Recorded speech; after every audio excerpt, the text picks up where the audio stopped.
Should we do a quick recap or no time for that at the moment? A 1 minute recap? Okay, but I can do it first. Maybe or if someone from the group one wants to do it instead of me, you're more than welcome.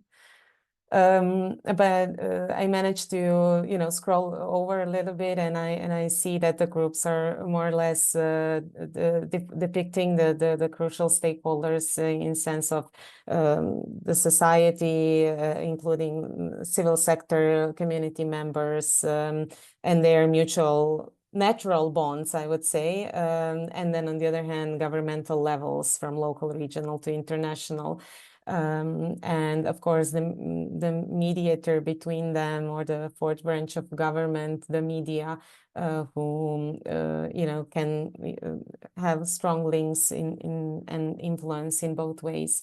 So we also, when we were interrupted the last seconds, we were discussing about the importance of experts, especially in the processes such as citizens' assemblies, when people tend to change their attitudes and towards certain issue when gaining technical knowledge and more information, instead of just choosing the proposal, such as in the PB process.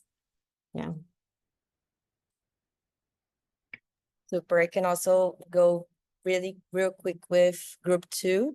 Well, we had also a very nice discussion.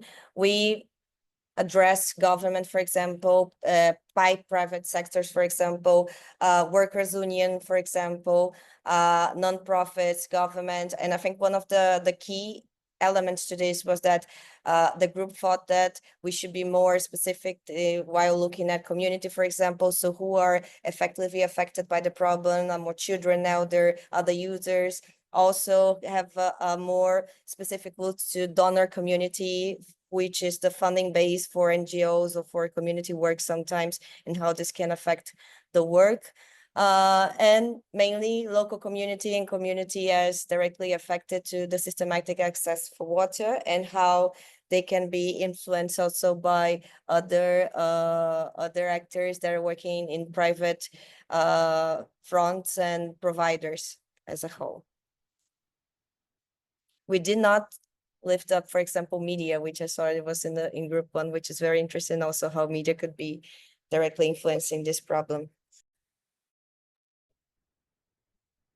Yeah, so we didn't get to look at the influence, but I think we mapped you know, a couple of, you know, actors. Media was one big for us, you know, for all the good reasons, including, you know, helping communities to raise awareness, and but also telling the good story of, you know, eventually what happens, you know, then communities can celebrate our participation made sense. Looking at municipal government as well, and looking at their linkages, providing service. They're also providing the funding, and setting regulations, but also have the contractors, you know, the one in charge of procurement, identifying what the contractors and experts and stuff. We also looked at communities as users of the service, then, you know, as a big stakeholder, and then there are local CSOs, religious leaders, and experts. But also this is also where, you know, commercial interest people come into play, talk about businesses and others. So we didn't get to look at the influence. Yeah, but we were doing pretty good.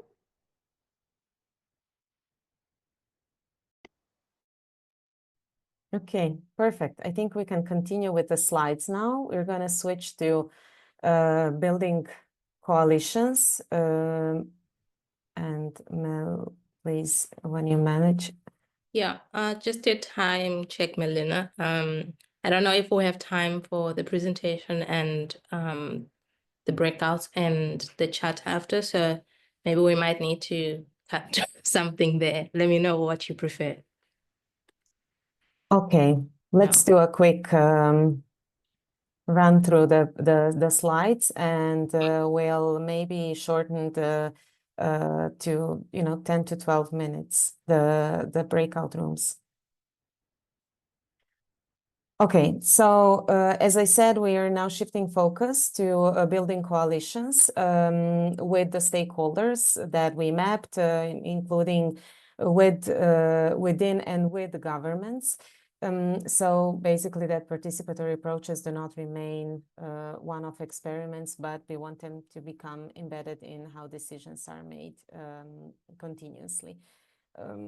First of all, let's just quickly remind ourselves why coalitions matter. So first of all, it's, the strength lies in numbers, of course. Diverse groups share a common goal and they can amplify the influence. Coalitions bring together various skills, experiences, perspectives, and that, of course, increases their impact.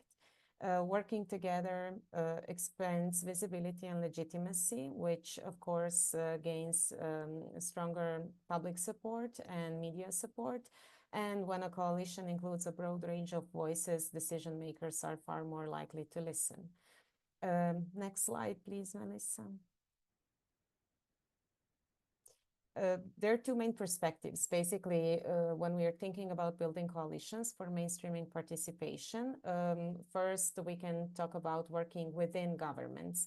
I think we would all agree on the fact that governments are not monolithic. Even in the same ministry, different departments or individuals have different perspectives on participation. And here the key is to find internal champions, some people, individuals, or groups who already value inclusive processes, and of course who can embrace participation if they are shown how participation improves efficiency or public trust, because that very often matters to many public officials. When we speak about building coalitions with governments, here we need to recognize, of course, that civil society and community groups bring legitimacy, experience, and accountability, but often lack, unfortunately, decision-making power.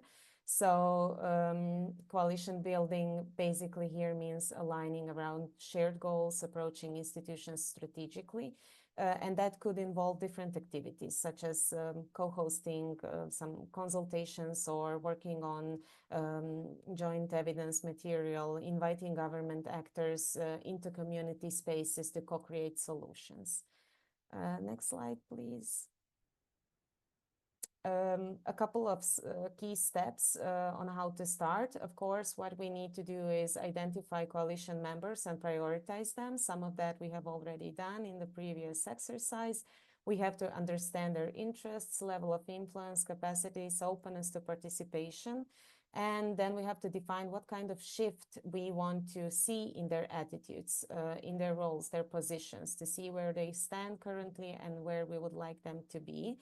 And based on that, we develop strategy, we develop messages and actions in order to reach collaboration rather than confrontation. And which is why we're gonna do the next exercise, which will focus on the position influence matrix tool. Basically here we have to ask ourselves two questions. First, how influential a specific stakeholder is on our issue, and what their position is towards participation. So how powerful they are, or how much of influence they have, and how do they stand with regards to participation. So we're gonna do another activity in breakout rooms, again in 3 groups. Please, based on the mapping you did, share or look for 3 to 5 stakeholders and try to position them on this matrix and discuss where would you like to shift them and how you could do that, by using which kind of strategies or actions. I think we also have a question from Ali Fayad. Yeah, thank you. Thank you. Just I have questions regarding the matrix. Will we consider the government now as a partner, not as a target? Yeah. So, as a partner in the coalition.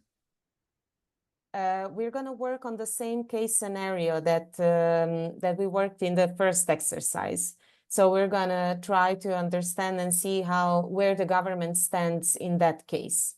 Of course, they are our target or maybe already a coalition partner, but let's see based on the case scenario where we would put them. Because they يعني in our scenario they will have the highest influence and the highest importance if we want to consider them as a partner in the coalition.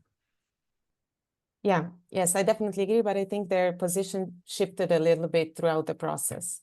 Okay. Okay, I think we can go to breakout rooms.